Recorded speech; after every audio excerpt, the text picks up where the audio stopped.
pagi, bertemu lagi di acara Coffee Morning. Oke, pagi ini saya tidak menyajikan kopi, tapi saya menyajikan makanan dan minuman khas tradisional Jawa Barat. Apalagi kalau bukan bajigur. Kebetulan di depan studio itu banyak yang jualan, jadi alhamdulillah saya setiap pagi bisa mendapatkan ini. Dan makanan yang lainnya adalah kacang tanah, kacang-kacangan. Oke, terus ada ubi. Oke, ubi, dan ini ada pisang campur terigu ya, dibungkus atau namanya ciu. Makanan ini sangat menyehatkan dan sangat natural.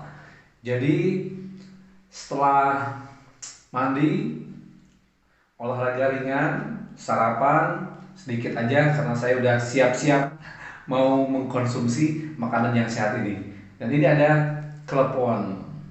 Biasanya klepon warna hijau kan? Nah, hari ini kleponnya berwarna ungu. Enak banget. Tapi kayaknya kurang sopan kalau saya ngomong sambil makan, dan jadi kita makannya nanti aja setelah acaranya selesai. Sebelum saya menyampaikan beberapa informasi, saya ingin berterima kasih banyak kepada abang-abang Gojek di Jakarta, Bekasi, Purwakarta, Bandung, Garut, dan Tasikmalaya. Karena kalau saya tidak salah menghitung, dari sekian banyak subscribe YouTube saya, itu 1000 sampai 1500 itu dari kalangan abang-abang Gojek. Saya memang sengaja membangun komunikasi dengan abang-abang Gojek ini karena mereka adalah pejuang-pejuang jalanan yang lahir di era modern, di era digital. Nah, manfaatnya sangat dirasakan oleh saya dan mungkin jutaan masyarakat di seluruh Indonesia. Nah, sehingga saya sangat patut berterima kasih kepada abang-abang Gojek yang selalu membantu saya setia menonton tayangan ini juga.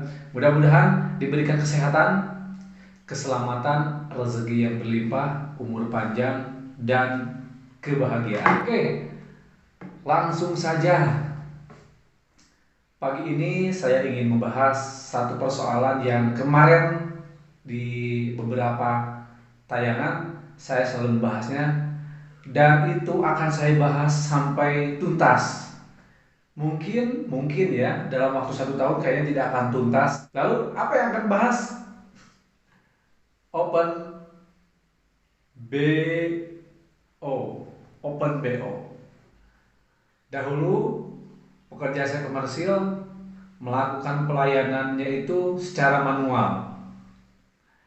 Ada yang di lokalisasi, ada yang di pinggir-pinggir jalan, ada juga yang stay di rumah dan kemudian mereka punya semacam germo ya, semacam penyalur lah, seperti itu. Kenapa Kang Asep bisa tahu seperti itu? Ya terus terang, saya nggak mau pura-pura ya. Pertama saya jadi wartawan, saya diberikan tugas oleh redaktur di koran Sinar Pagi Nusantara di Jakarta, di Jalan Permata nomor 5 kalau nggak salah, sebelum UKI ya.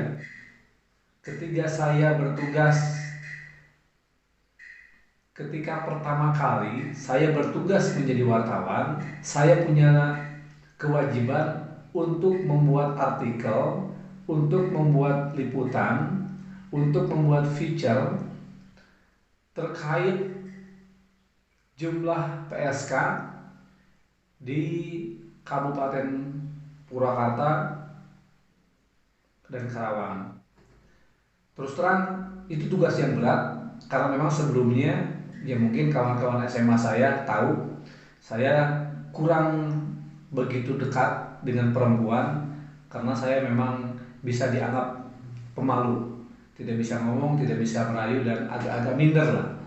Jadi memang Eh, Ketika saya ditugaskan sebagai wartawan itu memang masih muda, belum ada pengalaman yang cukup berkaitan dengan apa namanya, pergaulan-pergaulan seperti itu, pergaulan yang berkaitan dengan seks bebas.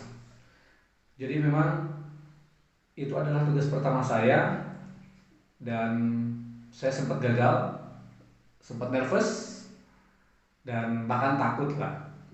Saya menyerah dan mengatakan itu ke redaktur. Namun redaktur memberikan tantangan kalau seandainya saya tidak bisa menulis tentang tentang penyakit masyarakat, saya dianggap mundur. Maka mau tidak mau saya melanjutkan investigasi saya. Nama tempatnya di Purwakarta itu Cilodong,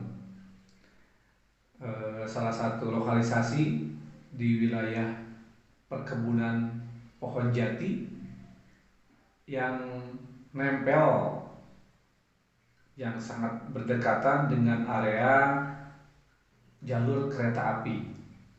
Tepatnya di perbatasan, tepatnya di Bungursari, berbatasan dengan Cikampek. Untuk menuju jalan tol Cikampek itu sangat dekat sekali. Saya beserta kawan-kawan sering mendatangi tempat itu untuk investigasi. Wartawan-wartawan Purwakarta yang mengenal saya pasti pada ketawa nih. Bagaimana perjalanan karir saya di sana? Namanya orang baru ya, baru jadi wartawan itu pasti banyak hal yang dianggap lucu, ya kan? Contoh ketika saya melihat PSK yang masih muda, saya bengong, kok banyak wanita cantik ya di tempat-tempat yang ya saya anggap serem. Tapi alhamdulillah dengan terobosan-terobosan yang luar biasa oleh Bupati Kabupaten Purwakarta, Kang Haji Dedi Mulyadi, yang sekarang menjabat sebagai anggota DPR RI. Kalau nggak salah jadi wakil ketua di fraksi di Komisi 9 ya, kalau nggak salah. Dan menjadi anggota fraksi Partai Golkar DPR RI. Melakukan terobosan-terobosan dengan berubah wilayah tersebut menjadi bersih, tertata, indah, dan dibangun masjid yang begitu megah. Bukan hanya menjadi sarana ibadah, tetapi menjadi tujuan wisata. Keren banget. Semoga Purwakarta semakin hebat, semakin maju, semakin sejahtera, aman, dan damai. Langsung saja, kenapa saya membahas tentang Open BO? 15 tahun lalu saya mengenal PSK itu secara manual. Transaksinya manual. Kalau penawarannya manual, transaksinya manual. Nah, kalau hari ini di era digital ini penawarannya secara online dan terbuka, bisa diakses oleh siapa saja. Oleh anak kecil, oleh orang dewasa, bahkan oleh orang tua sekalipun. Bisa diakses oleh pejabat, oleh pedagang, oleh pengusaha, oleh oleh ulama dan lainnya. Diaksesnya.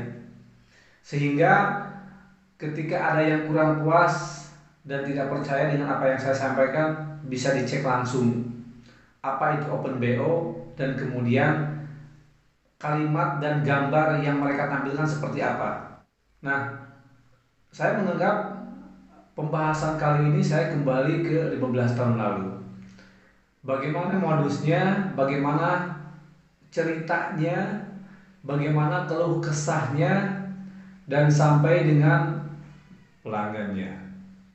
Dan bagaimana caranya mereka menarik konsumen. Tetapi kembali pada pembahasan pertama, bahwa mereka itu adalah wanita, makhluk hidup, warga negara Republik Indonesia yang harus diselamatkan. Jangan hanya dicibir, tetapi juga harus didoakan agar mereka bisa kembali ke jalan yang lebih baik. kembali ke jalan yang benar, bisa menjalani kehidupannya lebih normal. Nah, begitupun dengan ulasan kali ini, saya ingin sekali menyampaikan kepada pemerintah Republik Indonesia dimanapun berada, bahwa mereka, kaum PSK, harus diberikan jalan, harus diberikan motivasi, harus diberikan arahan-arahan, juga punishment. Karena saat ini banyak orang yang diarahkan tetapi terkesan melawan. Namun dengan tindakan tegas mereka punya ketakutan. Nah, rasa takut terhadap PSK itu sepertinya harus, tetapi bukan untuk ditakut-takuti. Mereka diberikan rasa takut, tapi kemudian diberikan solusi. Nah, lalu apa solusinya? Sebenarnya solusi itu ada di pihak pemerintah. Betul nggak? Katanya di Disnaker ada balai latihan kerja. Nah, maka para PSK ini bisa diajak ke sana untuk latihan, memberikan arahan, memberikan gemblengan secara spiritual agar para PSK ini bisa menyadari apa yang telah dilakukannya adalah salah.